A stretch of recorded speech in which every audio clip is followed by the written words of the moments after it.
예, 안녕하세요. 제조기업을 위한 생산 라인 혁신 온라인 세미나 시청자 여러분. 저는 오늘 발표를 진행할 오토데스크 공인 골드 파트너 당근소프트의 강승문 부장입니다. 예, 오늘은 오토데스크 김두현 이사님과 함께 제조기업을 위한 생산 라인 혁신 온라인 세미나를 진행할 예정인데요. 예, 이사님 인사 부탁드리겠습니다. 안녕하십니까. 오토데스크 코리아 테크니컬 세일즈의 김두현이라고 합니다. 만나서 반갑습니다. 예, 반갑습니다.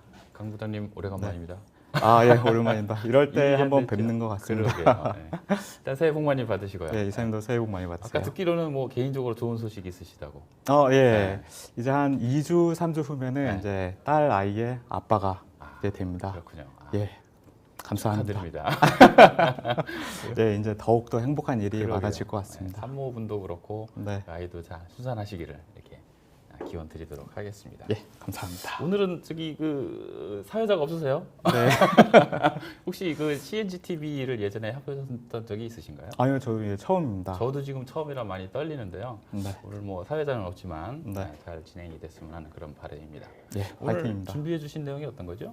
예, 제가 오늘 소개해드릴 내용은 이 디지털 팩토리 구현을 위한 팩토리 유틸리티 소개 및 활용 방법에 대해서 제가 소개를 할 예정입니다. 제가 이제 준비한 내용은 디지털 팩토리 구현을 위한 팩토리 유틸리티 소개 및 활용 방안입니다. 예, 순서는 디지털이란 무엇인지에 대해서 먼저 설명을 드리고 3D 디지털 팩토리 구현을 위한 워크플로우 요소, 그 다음에 사례, 이런 부분들을 단계별로 살펴보도록 하겠습니다. 예, 설명에 앞서 요즘 미디어나 주변에서 뭐 디지털 공장, 디지털 미디어, 디지털 트랜스포메이션, 뭐 디지털 트윈 이런 단어들을 많이 들어보고 또 접해보셨을 거라 생각이 드는데요. 그럼 여기서 공통으로 나오는 단어가 바로 이 디지털이라는 단어입니다. 그래서 이 디지털이라는 단어의 뜻을 한번 살펴보면 디지털은 아날로그를 연속적 실수가 아닌 특정한 최소 단위를 갖는 이산적인 수치를 이용하여 처리하는 방법을 말한다 라고 정의가 되어 있는데요. 즉 정보가 정확한 수의 개념으로 표현이 되는 것이라고 볼 수가 있는데 이렇게 되면 명확한 설계 의도나 개념, 변경 사항 등을 보다 편하고 쉽게 파악하여 의사결정을 내릴 수 있다는 얘기와 상통할 거라 생각이 됩니다.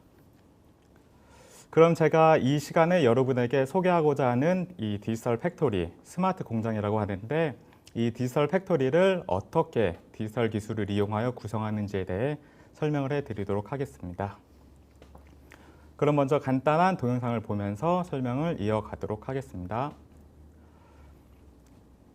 네, 4차 산업을 보내고 있는 요즘 다수의 제조업체에서 제품 설계 및 개발, 제조 및 유통 등 생산 과정의 효율성을 높이고 정확한 의사결정과 상황 파악이 용이한 공장을 만들기 위한 여러 노력을 하고 있는데 그중 자동화 솔루션이 결합된 이 정보통신 기술을 적용하고 공장 내 설비와 기계에 사물 인터넷을 설치하여 공정 데이터를 실시간으로 수집하고 또한 이를 분석해 스스로 제어할 수 있게 만드는 기술을 도입하면서 끊임없이 변화를 하고 있는데요. 그럼 이런 제조업체들이 변화에 대처하는 방식을 조금 더 자세히 이해하기 위해 제조업계 조사 기관인 테크클레어리티의 공장을 변화시키는 10가지 핵심 요인을 조사한 결과를 한번 살펴보면 제조산업에 대한 보편적인 진리는 바로 끊임없는 변화입니다. 이는 다양한 출처에서 근거하는데 이 조사에서 나왔듯이 좀 더 나은 제품의 퀄리티를 위한다든지 아니면 기존 생산 라인의 품질이나 효율성을 점진적으로 개선한다거나 혹은 신제품 출시나 다품종 소량 생산과 같은 수요 변화 등에 있다고 할 수가 있습니다. 조사에 참여한 기업들이 꼽은 이 요인들을 살펴보면 변화는 항시적이고 어떻게 보면 당연하고 또한 보편적일 거라고 생각을 하실 겁니다. 그런데 그렇다고 이 변화에 대해 쉽게 반영하여 변화를 주는 일은 결코 쉬운 일이 아닐 거라고 생각을 하는데요. 그러다 보니 아직 대부분의 제조업체에서는 공장 설비에 대한 라인 기획 및 유지 보수는 이 2D로 관리를 하고 있습니다. 물론 이 2D로 레이아웃을 작성을 하고 관리하다는 것이 나쁘다는 것은 아닙니다. 앞서 말씀드린 조사 결과 및 4차 산업과 맞물려 전 세계적으로 변화하고 있는 제조 산업의 흐름으로 봤을 땐 비교적 적은 정보만을 표현하는 이 2D로는 부족하다는 말씀을 드리고 싶고요.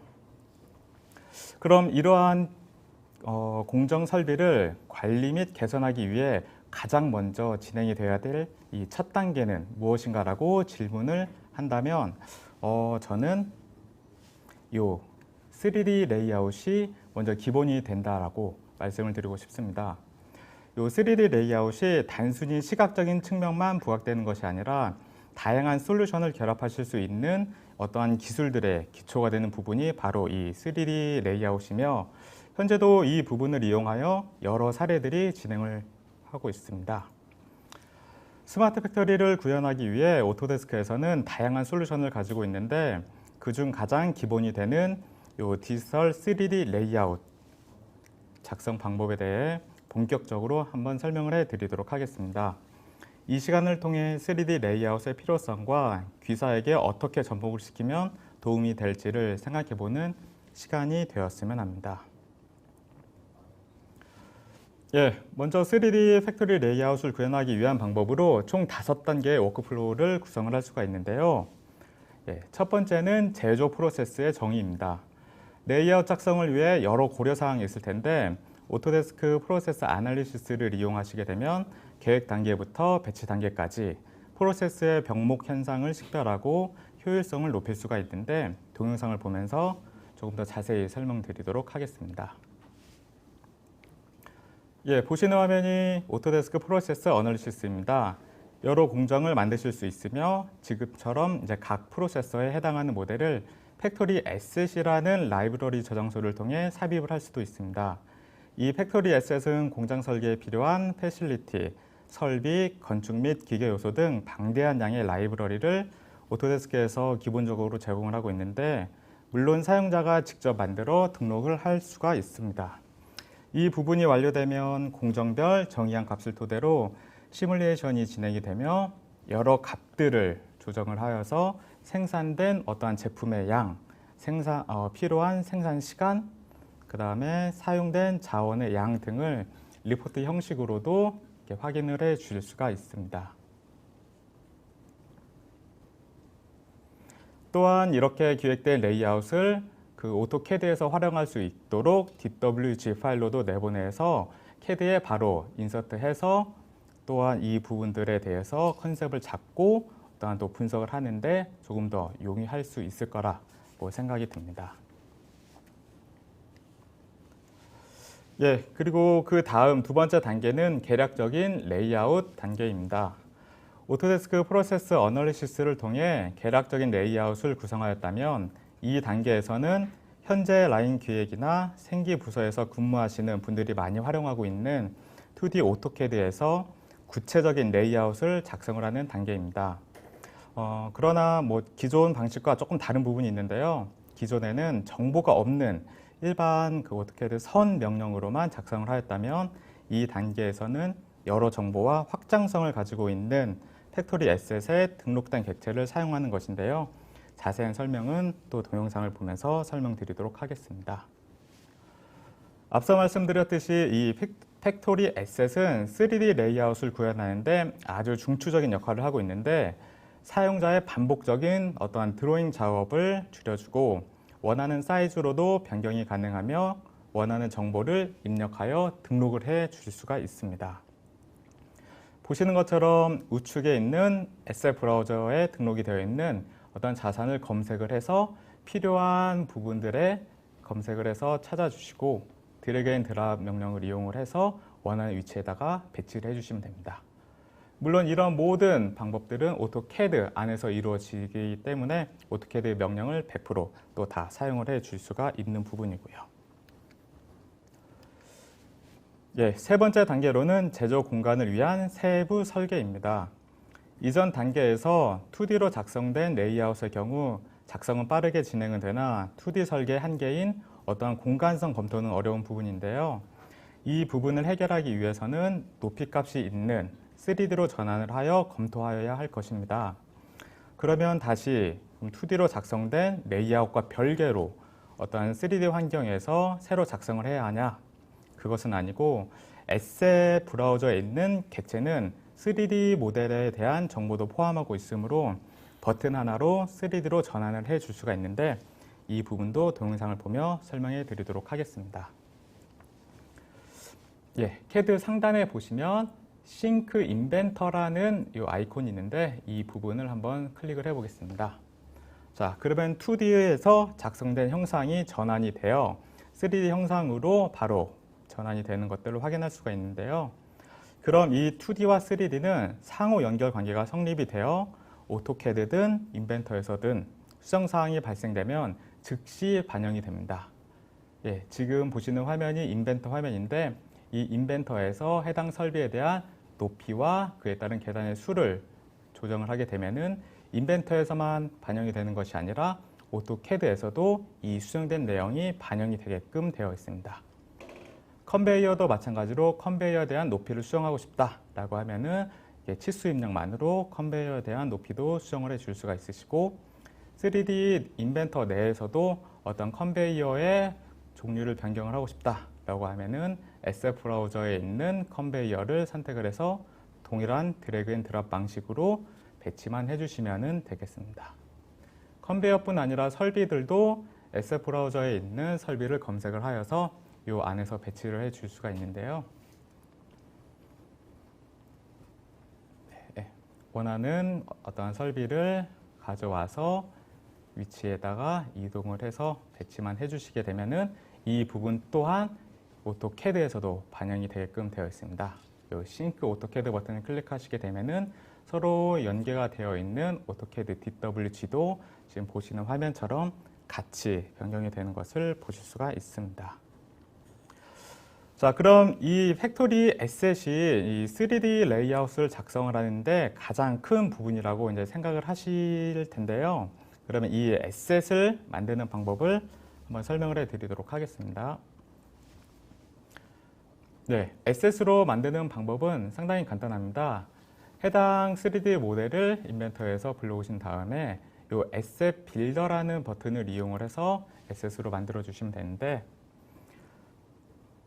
에셋 빌더 항목 내에서 이 형상에 대한 바닥면을 지정을 해 주시고 그 다음에 이제 커넥터 포인트라고 해서 서로 연결이 되는 부분이 있다라고 하시면 커넥터 포인트를 지정을 해 주시고 원하는 정보를 입력하신 다음에 어떠한 그 라이브러리 경로에다가만 퍼블리시를 해주시면 됩니다. 그러면 자동으로 3D가 에셋에 등록이 되면서 2D에 대한 평면도도 같이 생성이 되므로 이 부분은 오토캐드에서도 활용을 해줄 수가 있겠습니다. 상당히 간단하죠? 에셋으로 만드는 부분들이.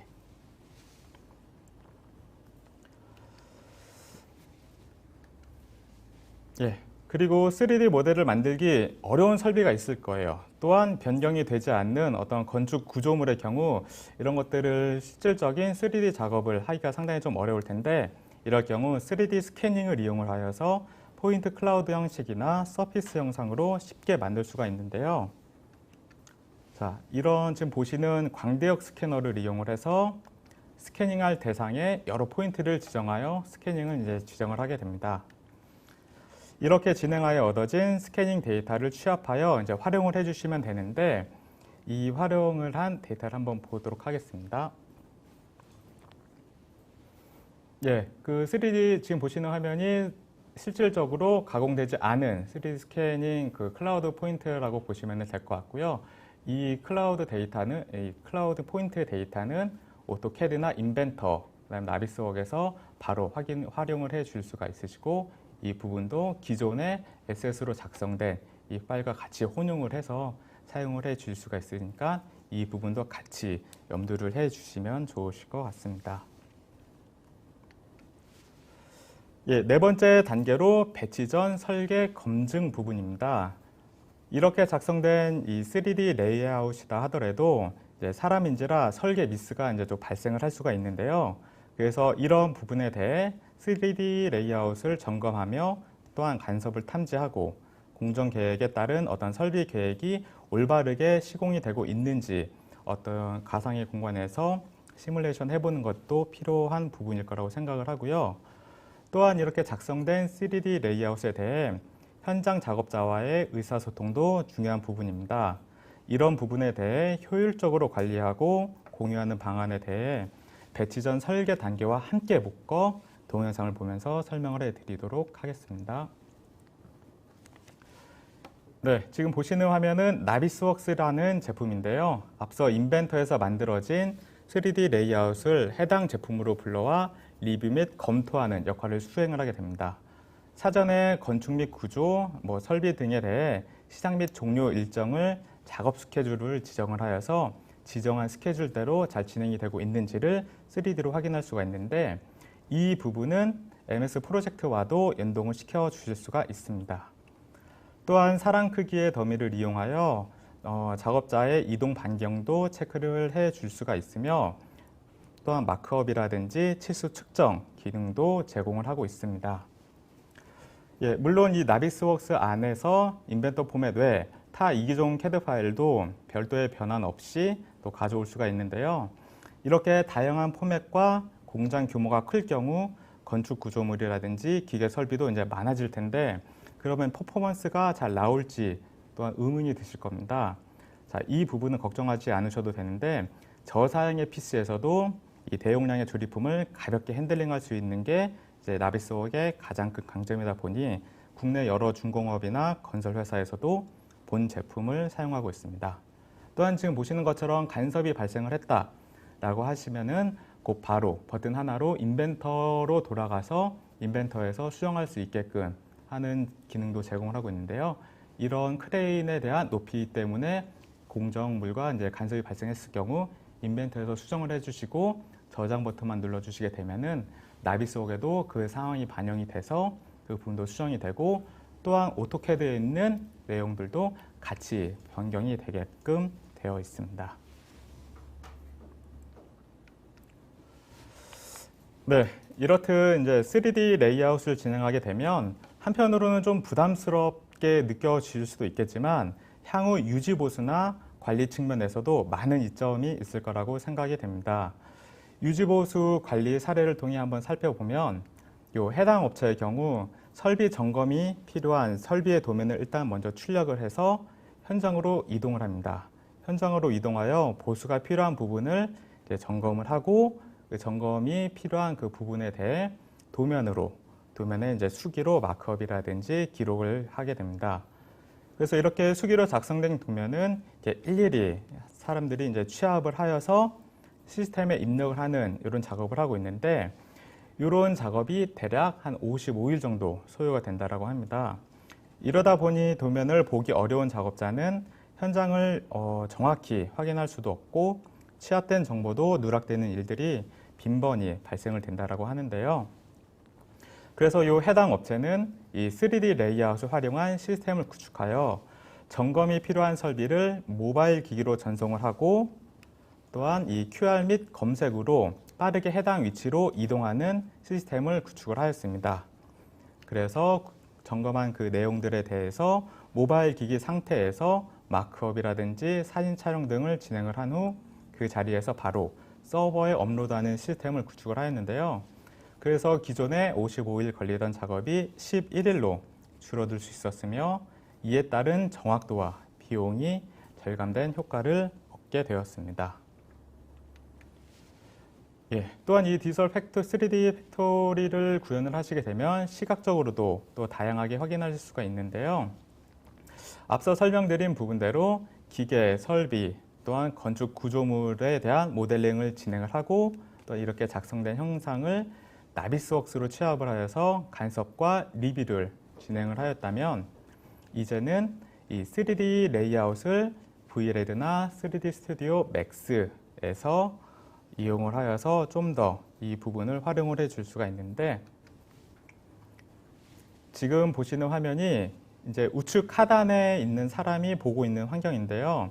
단순히 모니터로만 공장을 보는 것이 아니라 VR 마운트를 장착을 하여서 직접 디지털 공간에 들어가 마치 실제로 공장 안에 있는 듯한 느낌으로 이제 공장을 확인해 줄 수가 있습니다.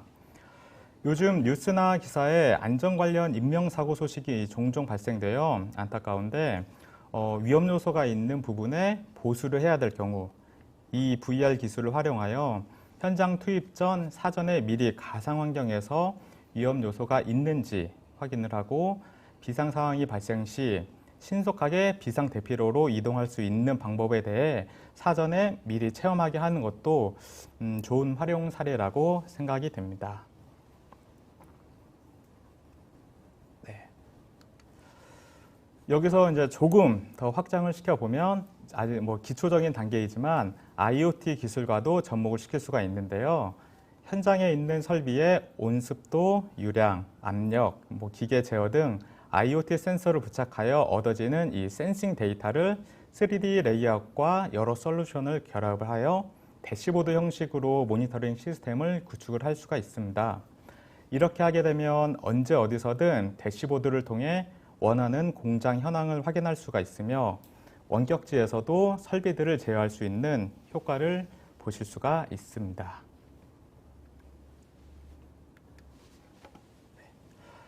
앞서 설명드린 이 3D 팩토리 레이아웃을 구현하기 위한 제품이 팩토리 디자인 유틸리티라는 제품인데 이 해당 제품은 프로덕트 디자인 앤 매뉴팩처링 컬렉션이라는 제품에 포함이 되어 있으며 그 프로덕트 디자인 매뉴팩처링 컬렉션 내에 포함되어 있는 오토캐드, 인벤터, 나비스웍스에 애드인이 되어 활용을 해 줄 수가 있습니다. 마지막으로 간략히 팩토리 디자인 유틸리티의 설명을 드리면 기본적으로 3D 팩토리를 구현할 수 있는 어떠한 여러 도구들을 제공하고 있으며 각 솔루션별로 팩토리 구성 요소들을 연결하여 유기적으로 워크플로우를 가능하도록 합니다. 또한 공장 설계에 필요한 팩토리 에셋을 제공하여 사용자들의 3D 제작을 위한 시간을 단축하고 또한 다양한 컨셉의 레이아웃을 쉽게 구성할 수 있도록 지원을 해드리고 있는데요.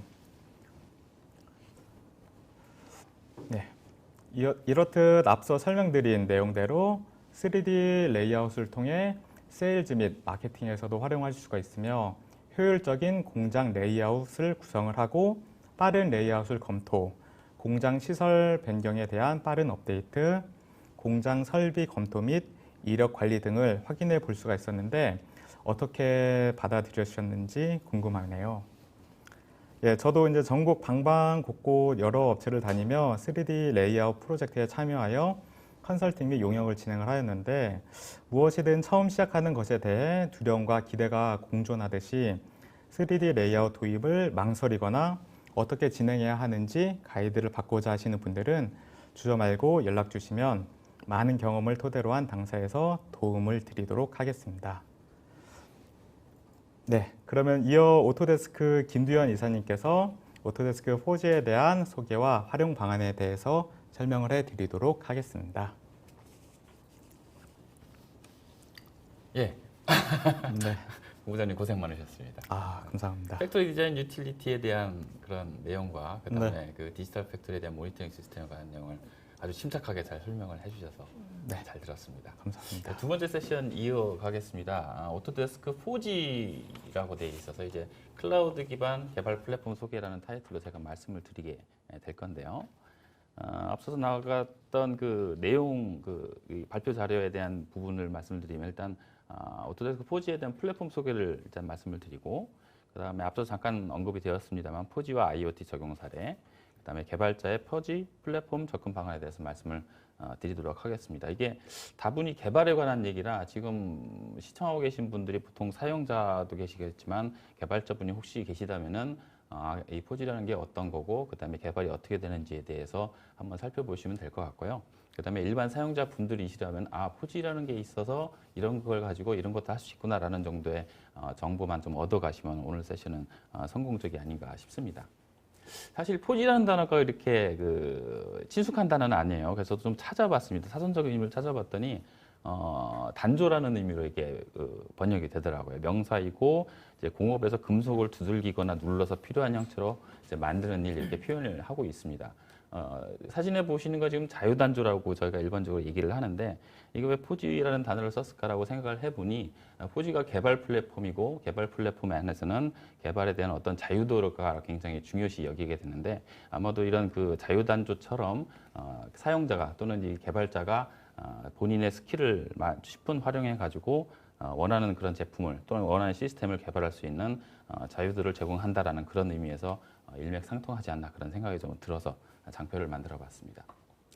오토데스크 내부에서는 포지라는 거에 대해서 이렇게 한 줄로 좀 요약을 하고 있어요. Set of Web Service API, 그 다음에 Power the Future of Making Things라고 되어 있는데 뒤에 있는 Future of the Making Things는 저희 오토데스크가 앞으로 미래 제조 산업에 의해서 지향해야 되는 어떤 모토라고 보시면 되고요.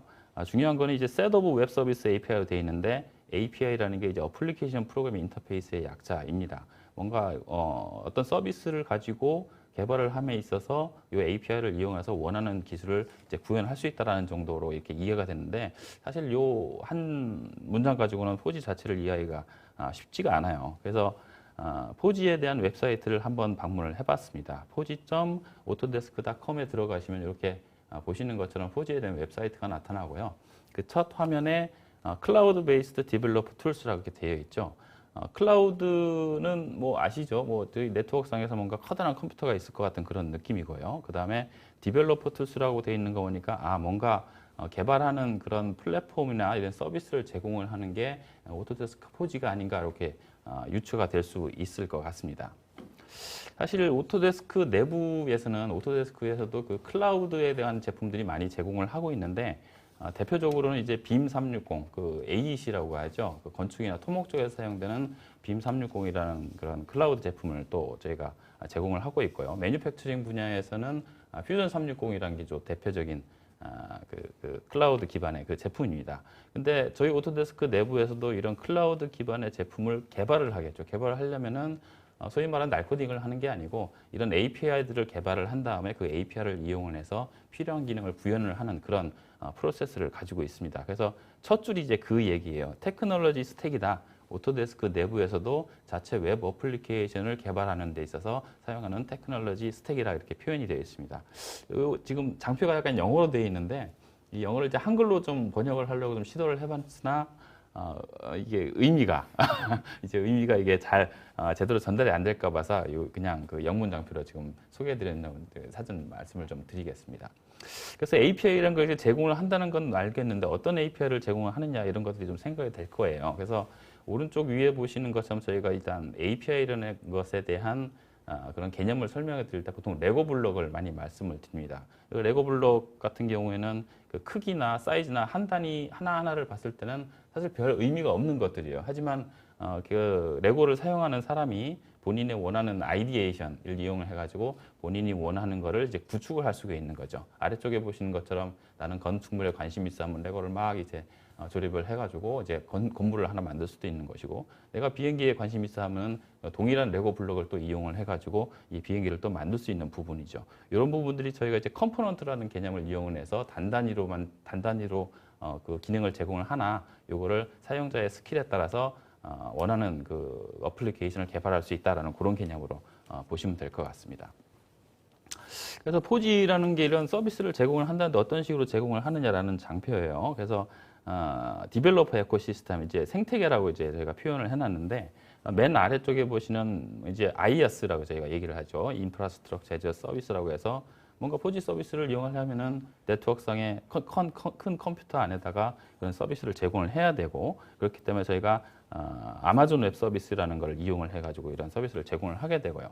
그 다음에 앞서서 말씀드렸던 그 클라우드 제품인 빔 360이나 퓨전 360 같은 것들을 저희가 SaaS, 그러니까 소프트웨어 애저 서비스라고 해서 엔드 유저들이 직접 쓸 수 있는 그런 소프트웨어를 제공을 하게 됩니다. 근데 그 안에 이제 파스라고 해서 플랫폼 애저 서비스, 뭔가 그 클라우드 제품을 구현하는 데 있어서 기본이 되는 뭔가가 있어야겠죠. 거기서 이 부분이 오토데스크 포지의 그 포지션에 해당된다고 이렇게 생각하시면 될 것 같아요. 뒤집어서 말씀드리면은 오토데스크 내부에서도 오토데스크 포지를 이용을 해가지고 이런 클라우드 제품을 개발하고 있다 이렇게 생각을 하시면 됩니다. 오른쪽 위에 장표는 실제로 보시면 아시겠지만 빔 360, 퓨전 360, 그 다음에 샷건이라는 또 뭐죠? 그 클라우드 제품인데 이것도 역시 오토데스크 포지 플랫폼을 기반으로 이제 개발이 됐다는 것을 나타내는 어떤 사진이고요. 그다음에 오른쪽 아래 보시면 저희가 빔 360을 이제 고객한테 이제 뭔가 설명을 드릴 때 어떤 아키텍처를 이제 설명하는 그런 그림인데 작습니다만은 아래쪽에 보시면은 그 오렌지색으로 오토데스크 포지라는 게 이제 기반으로 하나 깔려서 빔 360이 개발이 되었다라는 것을 알 수가 있는 것이죠. 그럼 이제 그 API를 뭔가 클라우드 상에서 제공을 한다는데 어떤 API를 제공을 하는 거야라는 궁금증이 좀 있으실 것 같은데요. 현재 지금 대표적으로 한 8개 정도의 지금 API를 제공을 하고 있어요. API 그 제품 API 군이라고 이제 말씀을 드릴게요. 보시는 것처럼 뭐 뷰어니 데이터 매니지먼트니 모델 데리버티브니 줄줄이 나오고 있는데 상단에 있는 4가지, 그러니까 뷰어 API, 데이터 매니지먼트, 모델 데리버티브, 그다음에 어텐티케이션 이렇게 한 4가지를 주로 사용을 하게 됩니다. 가장 핵심적인 게 이제 왼쪽에 있는 뷰어 API예요. 저희가 이제 오토데스크라는 회사가 3D 컴퍼니이기 때문에 그 CAD 파일을 통해서 CAD 어셋이라고 해서 데이터를 이용을 해가지고 뭔가 웹 브라우저에서 3D를 표현해 줄 수 있는 API를 저희가 뷰어 API라고 하고요.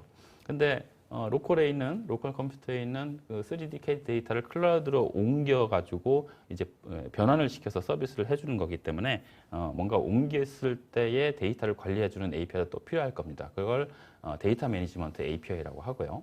그 다음에 모델 데리버티브 API는 클라우드에 올라 있는 데이터를 저희가 뷰어 API를 통해 가지고 이제 표시를 해줄 수 있도록 그 뷰어블 파일로 이제 변환을 해야 되는데 그걸 이제 모델 데리버티브 API라고 하게 됩니다. 아무나 접근해 가지고 이걸 진행하면 안 되겠죠. 그래서 승인이나 뭐 패스워드 관리나 이런 것들이 좀 진행이 돼야 되는데 그것들도 이제 어덴티케이션 API를 이용을 해 가지고 서비스를 제공을 하는 겁니다. 그 외에도 뭐 디자인 오토메이션, 뭐 리얼리티 캡처, 빔 360, 그다음에 웹 훅스라는 이런 API를 제공하는데 이거는 약간의 특수 기능이기 때문에 일반적으로 사용을 많이 안 하지만은 이걸 원하시는 고객들도 많이 있기 때문에 일단 장표에 넣어놨습니다. 그럼 API를 제공을 한다는데 어떻게 쓰는 거야? 이게 이제 궁금하실 것 같아서 만든 장표예요. 다분히 개발적인 좀 내용이라 좀 이해를 해주시고요.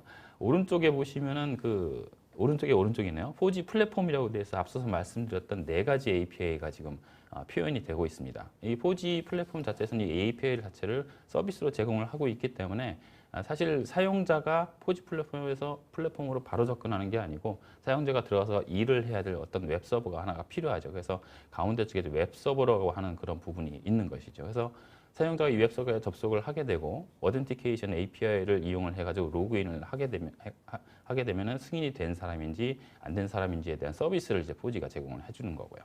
그 다음에 사용자가 로컬에 있는 파일을 그 웹서버에다 올리는 거에 있어서 데이터 매니지먼트 API라는 게 이용을 해가지고 버켓이라는 걸 또 만들고 버켓 안에 데이터를 집어넣고 그다음 업로드 시켜주는 그런 기능들 데이터 매니지먼트 API가 제공을 하게 됩니다.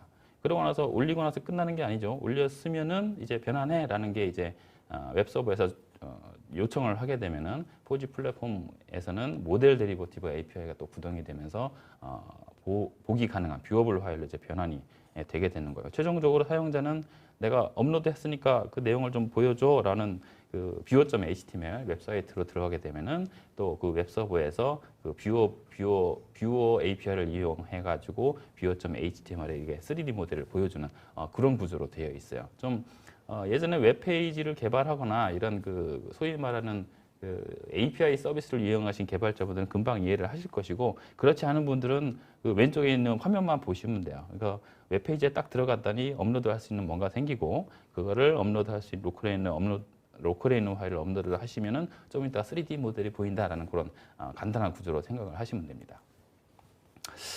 모델 데리버티브 API를 앞에서 잠깐 말씀을 드렸는데 사실은 그 저희가 제품을 개발을 하든 아니면은 어떤 건축물을 올리든 간에 뭔가 그 3D에 관한 그 중요성이 점점 부각이 되는데 문제는 큰 회사에서 작은 회사를 하더라도 한 부문별 또는 그 단계별로 필요한 그 데이터를 접근하는 것이 굉장히 중요해요. 근데 문제는 하나의 회사에서 판매되고 있는 그런 소프트웨어를 일괄적으로 쓰면은 뭐 좋겠지만은 그렇지 않은 부분이 상당히 좀 많이 있습니다. 그래서 저희 경쟁사이기도 하면 지멘스나 PTC나 다소나 이런 데서 나오는 그런 3D CAD 파일을 필요해서 사용을 하시고, 또 저희 그 오토데스크에서 나오는 이런 제품들을 사용해서 여러 단계별로 부문별로 이렇게 일을 진행을 하시는데, 문제는 이것들이 단계별로 부문별로 다 정보들이 끊어져 있다라는 것이죠. 그래서 앞에서 말씀드렸던 모델 데리프티브 API라는 걸 이용을 하시면은, 그래서 포지라는 걸 이용을 하시면은 앞서서 말씀드렸던 다양한 데이터, 오른쪽 아래 보시면은 총 60여 개 정도의 파일 포맷을 지원을 하고 있습니다. 이런 것들을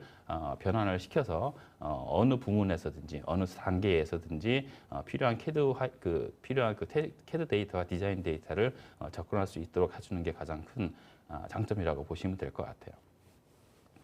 그러면은 뭐 포지에 대한 소개를 간단하게 말씀드렸고, API가 어떻게 구동되는지라는 뭐 개발자적인 그런 부분도 잠깐 봤고요. 그 다음에 뭐 데리버티브가 60여 개 파일을 변환시켜줄 수 있다는데, 그래서 이제 그거를 어떻게 무엇을 만들지인가에 대해 문제인 거죠. 이제 무엇을 만들지에 관한 얘기는 사실 고객들이 이 포지를 사용을 하면서 어떤 가치를 가져갈 것이냐라는 거에 이제 집중되어 있는 그런 부분이라고 보시면 될 것 같습니다.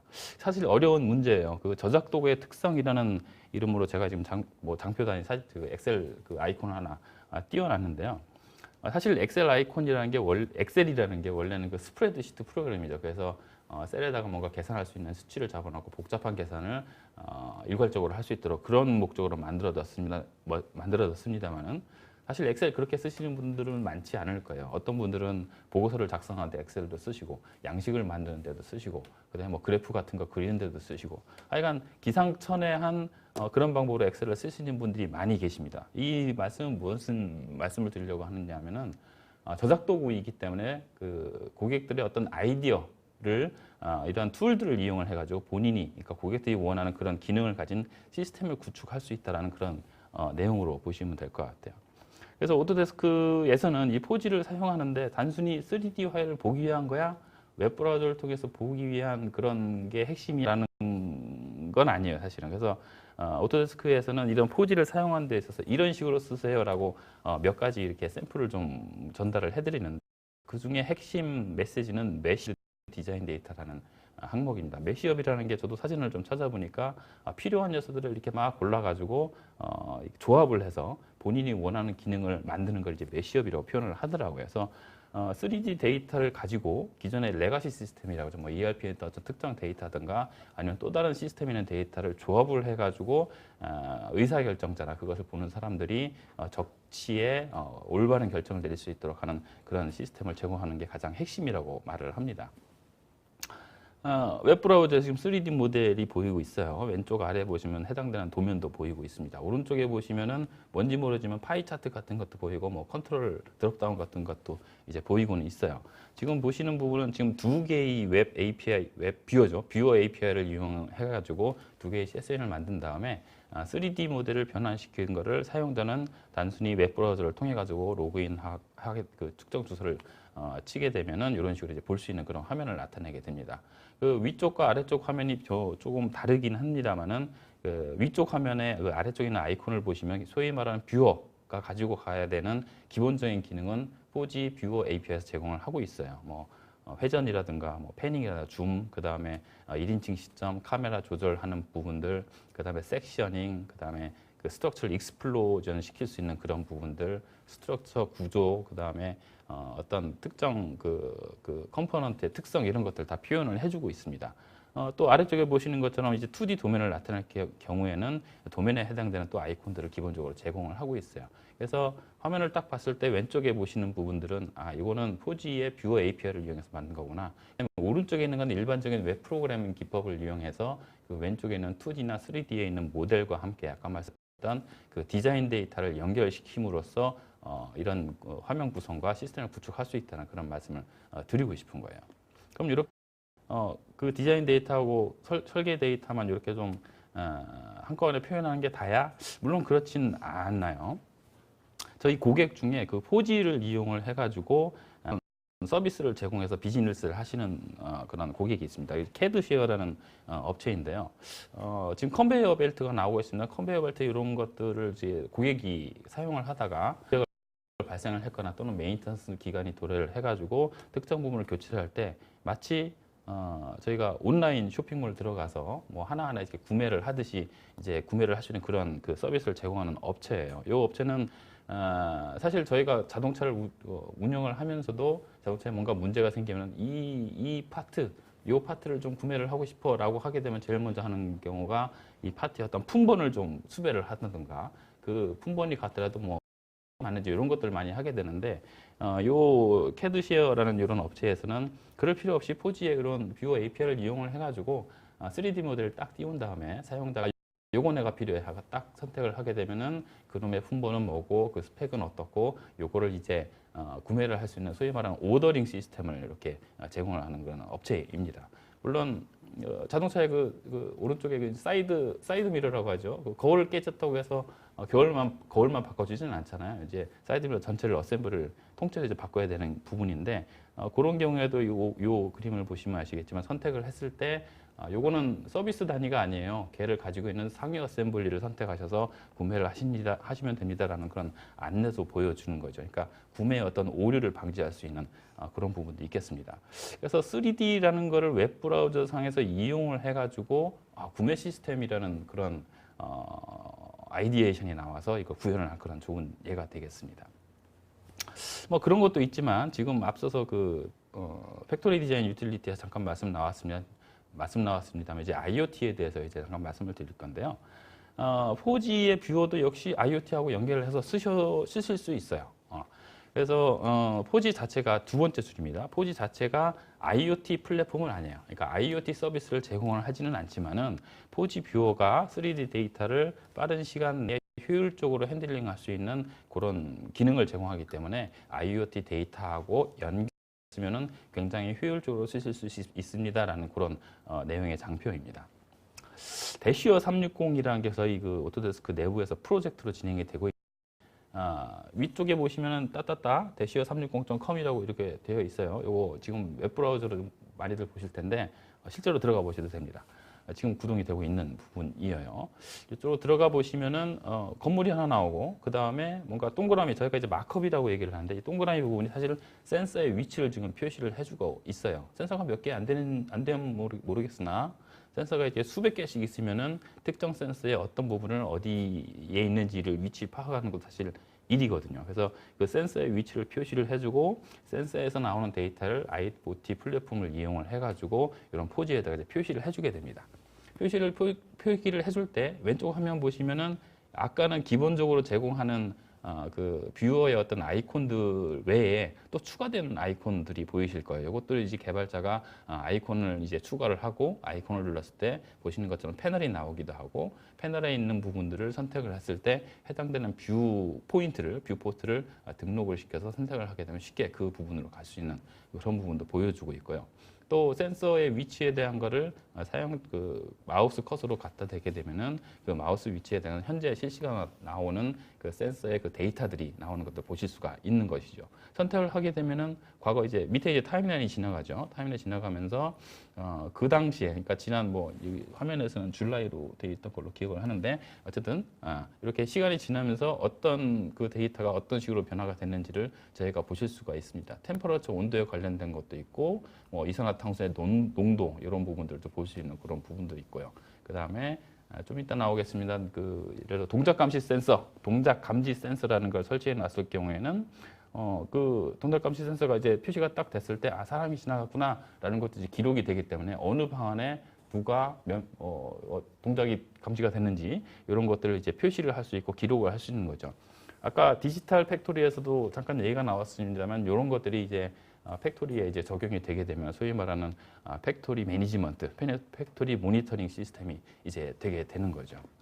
그래서 4G의 뷰어를 이용을 해가지고 이런 부분들을 그 모니터링 시스템을 구현하시고 싶으신 분들은 이런 식으로 구현이 가능하다라는 그런 말씀을 드리고 싶은 거였어요. 그럼 IoT 플랫폼하고 도대체 4G하고 어떻게 연결이 되느냐? 4G도 클라우드예요. 그 다음에 IoT 플랫폼도 클라우드도 있고 또 프라이빗 클라우드라고 하죠. 이제 회사 내에서 IoT 플랫폼을 구매를 한 다음에 내부적으로 이제 뭐 장비 어떤 시그널들이 밖으로 나가면 안 되니까 요거를 IoT 플랫폼을 이용을 해가지고 이제 그 센서에서 나온 데이터를 이제 게더링하게 됩니다. 이 게더링 데이터는 오토데스크에서 만든 그 제공하는 4G API를 이용해서 3D를 일단 화면상에 딱 띄우고 그 다음에 특정 센서의 위치나 보시고자 하는 데이터를 선택을 하시게 되면은 왼쪽에 보시는 것처럼 일단 패널 같은 걸 하나 만들어서 그래프나 게이지 같은 걸 이용을 해가지고 기존의 그 IoT 플랫폼에서 보관하고 있던 데이터를 이렇게 표현을 해줌으로써 그 팩토리의 그 공장의 어떤 그 이력 관리라든가 아니면 그 현재 실시간으로 나오는 그런 데이터들을 표시를 함으로써 모니터링 시스템을 구축을 할 수 있다는 그런 얘기인 거죠. 이름으로써 4G가 제공하는 그 4G 뷰어 API가 제공하는 3D를 웹 브라우저에서 실시간으로 띄울 수 있다는 점, 그 다음에 IoT에서 나온 데이터를 같이 이제 표현함으로써 모니터링 시스템이 구축하다는 점, 그게 이 두 개가 어떤 식으로 돌아가는지에 대해서 말씀을 드리는 장표입니다. 그 다음에 공장에는 또 장비들도 많이 있어요. 장비에서 뭔가 시그널이 나오고 그거를 이제 모니터링 해야 되는 부분도 분명히 있을 겁니다. 예를 들어 뭐 테스트실이 저희가 이걸 이제 디지털 트윈이라고 이제 말씀을 드리는데요.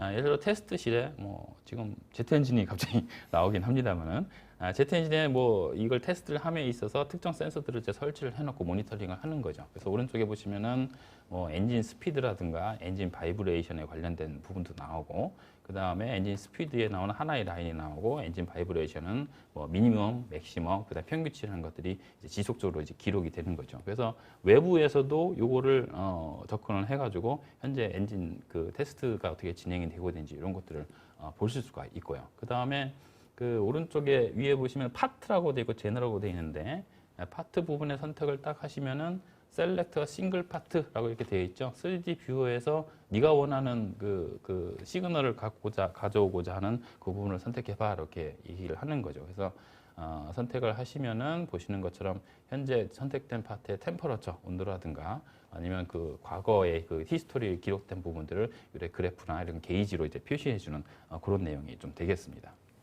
요거는 앞서서 봤던 그런 내용이에요. 그래서 그런 것들을 이렇게 막 조합을 하게 되면은 실제로 왼쪽 그 위쪽에 화면에 보시는 것처럼 나오는 그 어떤 그 센서의 데이터들 게이지로 또는 VR로 이런 식으로 이제 구현이 가능하다는 말씀을 드리는 거고요. 또 4G 내부에서도 아까 API에 대한 걸 언급을 안 드렸습니다만 AR, VR에 관한 그런 라이브러리도 제공하니까 4G를 이용해서 이런 부분들로 구축을 할 수 있다는 걸 말씀을 드리고 싶습니다.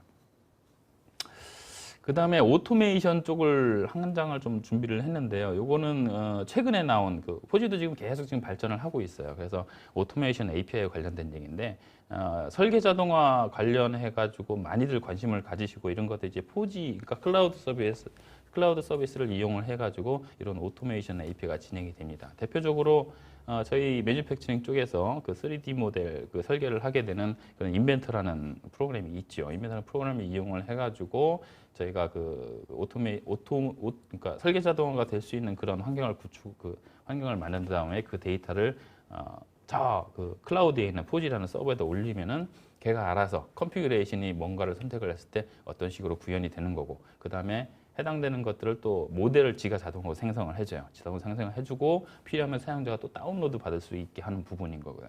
또 필요하면 그 안에 있는 특정 데이터를 이제 추출할 수 있는 그런 부분들도 있습니다. 사실 이게 좀 어떤 가치를 고객이 가져가느냐라는 생각을 해봤을 때 예를 들어서 특정 회사가 설계 자동화를 이용을 해가지고 4G를 이용을 해서 서비스를 제공을 하고 있다면은 사용자가 단순히 그 해당 웹페이지에 들어가서 내가 원하는 스펙은 이거야. 예를 들어서 뭐 자동차에 우리 썬루프는 난 필요 없어. 이건 빼. 이렇게 컨피그레이션을 한 다음에 요 모델 좀 갖고 와봐 하고 딱 누르면은 4G 서버에서 그걸 오토메이션을 이용을 해가지고 모델을 생성해서 내려주게 된다는 그런 시나리오가 가능한 거죠. 즉 사용하는 방문자가 CAD가 없더라도 4G 서비스를 이용을 해가지고 자동화된 그런 모델을 받을 수 있다는 그런 내용이 되겠습니다.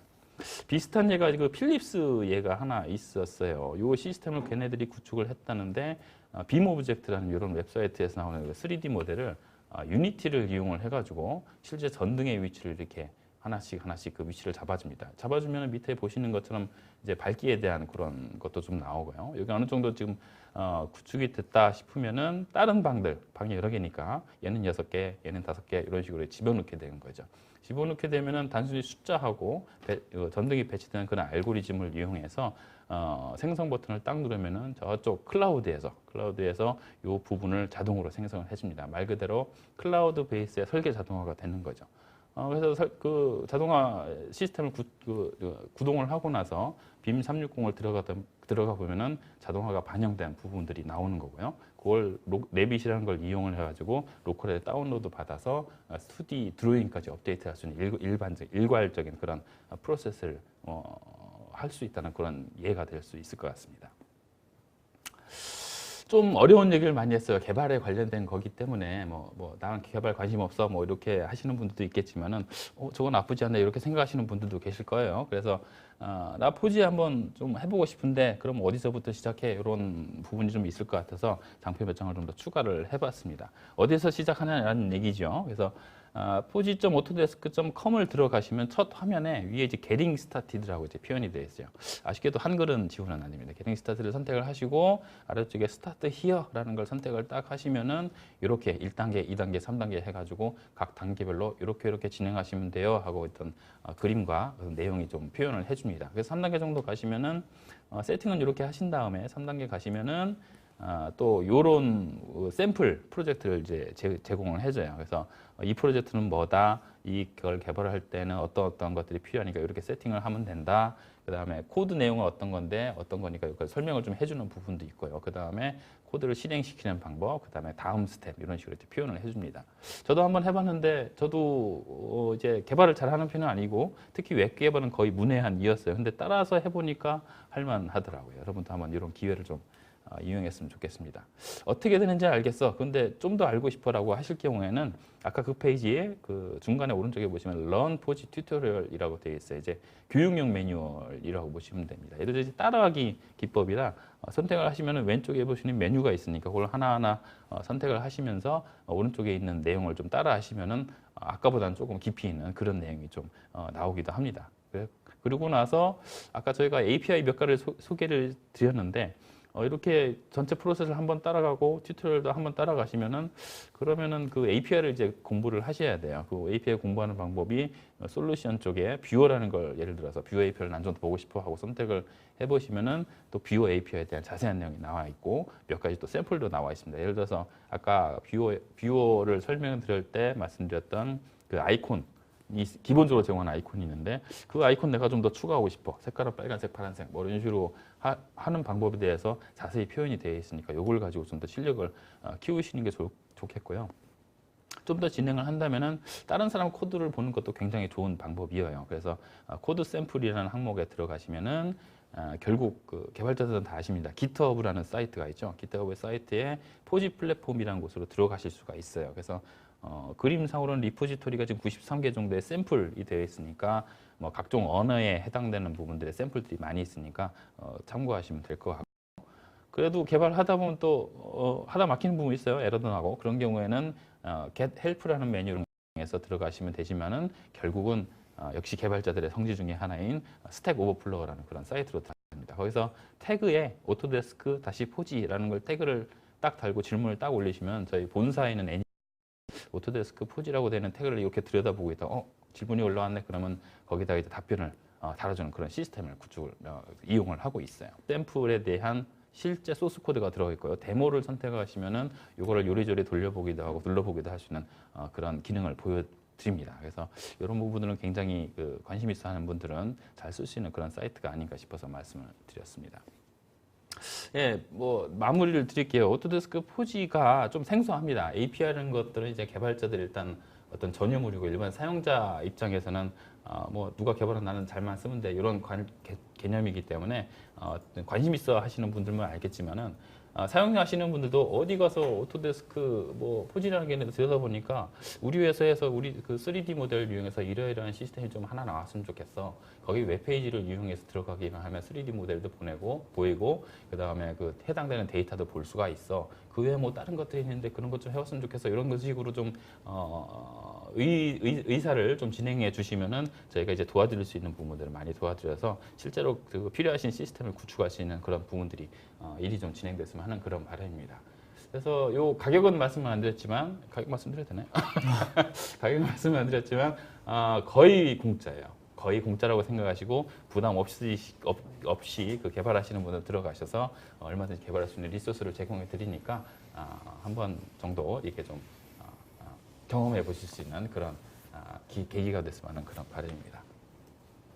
예, 뭐 조금 저는 스크립트 없이 발표를 하다 보니까 조금 이게 뭐라고 말씀드려야 되나 좀 두서없이 말씀을 드렸는데 혹시라도 궁금한 점이 있으시면은 저희 그 당군이나 SCK를 통해서 말씀을 주시면은 저희가 또 추가적으로 이렇게 일을 진행할 수 있도록 도와드리도록 하겠습니다.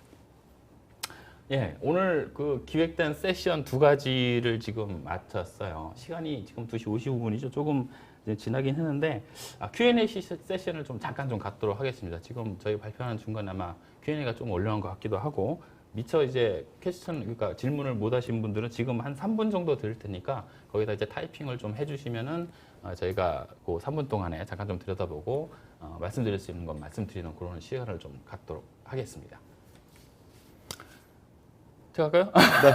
네. 네, Q&A 세션 좀 진행을 할게요. 지금 많은 질문을 주셨는데 부장님께 하나 정도 좀 설명을 해주시고 저도 한두 개 정도 설명을 좀 드리도록 하겠습니다. 먼저 시작해 주시면 될 것 같아요. 네, 질문 주신 내용 중에 하나가 스캐닝의 이제 역설계 개념으로 이해하면 되냐, 또한 2D 도면이 없을 경우 3D로 이제 공장 자산을 만들려고 하는데 이런 방법이 있냐라고 이제 여쭈어 보셨는데 예, 질문 주신 대로 3D 스캐닝 방식은 이제 역설계 하는 방식이 맞습니다.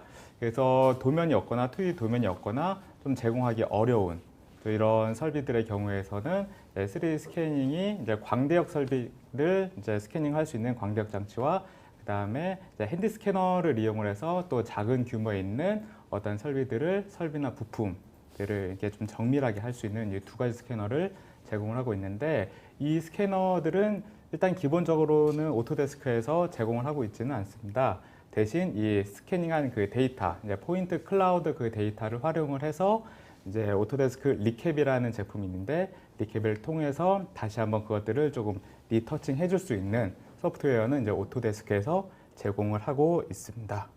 이제 소요 기간도 여쭈어 보셨는데 이제 소요 기간 같은 경우에는 또 이제 그 LOD라고 해서 레벨 오브 디테일 수준에 따라서 조금 달라지긴 하지만은 보통 이제 단위 설비로 해서 쓸 경우에 스캐닝은 한 반나절이나 뭐 4시간, 3시간 이 정도로면 진행이 되고 그 스캐닝한 데이터를 이제 머지를 해서 어떠한 서피스 형성을 만드는데 소요되는 시간은 한 이틀 정도 걸린다라고 생각을 하시면 될 것 같습니다.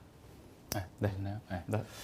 자, 포지 관련해서는 뭐 몇 가지 질문을 주셨는데 이제 마지막 세션이다 보니까 자세하게 제가 좀 쳐다보지 못했어요. 그래서 일반적으로 질문해 주셨던 게 이제 지원하는 포맷이 뭐냐라고 지금 되어 있어요. 그래서 중요하죠. 모델 데리버티브 API를 설명드리면서 어떤 포맷이 지원하냐라고 지금 질문 드렸는데 이거 화면 넘어갔나요? 예. 지금 보시는 화면이 그 아까 말씀했던 포지에 대한 홈페이지라고 보시면 될 것 같아요. 그 중에서 지원하는 포맷을 보시려면은 어디로 가야 되죠? 네, 도큐멘테이션인가요? 거기서 모델 데리버티브 API라는 걸 저희가 좀 들어가 보도록 하겠습니다. 그 API에 대한 어떤 어떤 가이드 같은 걸 지금 나타내는 부분인데요. 막상 찾으려니까 또 안 보이네요. 제가 요거는 다시 한번 말씀을 드리도록 하고요. 한 군데만 더 가보도록 하겠습니다. 이제 Getting Started 들어가면은 요 부분에서도 아마 해당되는 내용이 나왔던 걸로 같아요. 예. 시간이 없는데 또 안 찾으니까 계속 안 찾아지게 되네요.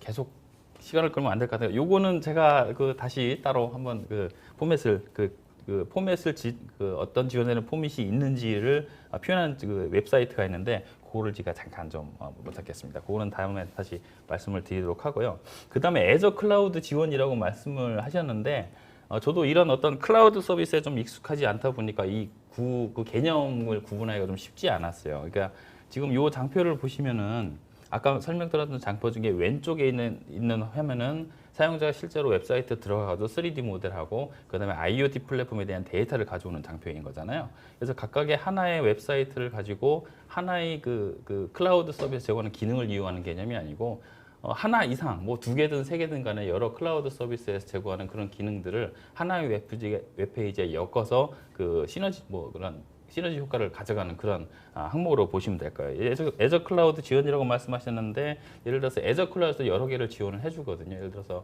애저 IoT 플랫폼을 쓰고 싶다 쓰시면 돼요. 쓰셔가지고 거기 그 실제 웹페이지가 애저 클라우드에 접속을 해서 거기에 있는 IoT 데이터를 가져온 다음에 이제 그 현재 그 시그널이나 그 값을 그래프로 표현해주는 그런 부분으로 하시면 될 것 같습니다. 그 다음에 포지 자체가 애저 클라우드에서 지원하느냐? 이건 사실 큰 의미가 없어요. 저희가 아까 말씀드렸던 것처럼 그 아마존 웹 서비스를 이용하지만은 사용자 입장에서는 그게 아마존에서 오든 애저에서 오든 의미가 없이 자기가 보고 있는 그런 웹페이지가 잘 구현이 되는지가 큰 의미가 있는 거거든요. 그렇게 생각하면은 애저 클라우드에서는 IoT, 그 다음에 포지 클라우드 서비스는 또 그 아마존 웹 서비스 이런 식으로 조합을 해서 그 필요한 기능을 구현한다고 생각하시면 될 것 같습니다.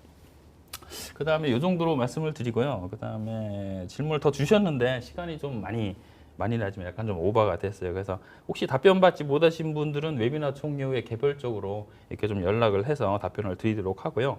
그 다음에 지금 아마 설문지 창이 올라갔죠. 예, 설문에 참여하신 못하신 분들은 이제 댓글창을 보시면 설문이 파악되어 있으니까 그걸 가지고 설문 좀 다시 한번 부탁을 드리고요. 뭐 추가로 문의 사항이나 이런 게 있으면 SCK나 당군이나 이렇게 연락을 드리면 될 것 같습니다. 그래서 거의 다 이번 세션 저희가 준비한 방송은 여기까지 된 것 같고요. 마무리 말씀을 좀 해주시면 감사하겠습니다. 네, 바쁜 시간 시간 내주셔서 참석해 주셔서 감사드리고요. 다음에는 이제 더 좋은 세션으로 여러분들을 찾아뵙도록 하겠습니다. 감사합니다. 예, 감사합니다. 고생하셨습니다. 예, 수고 많으셨습니다.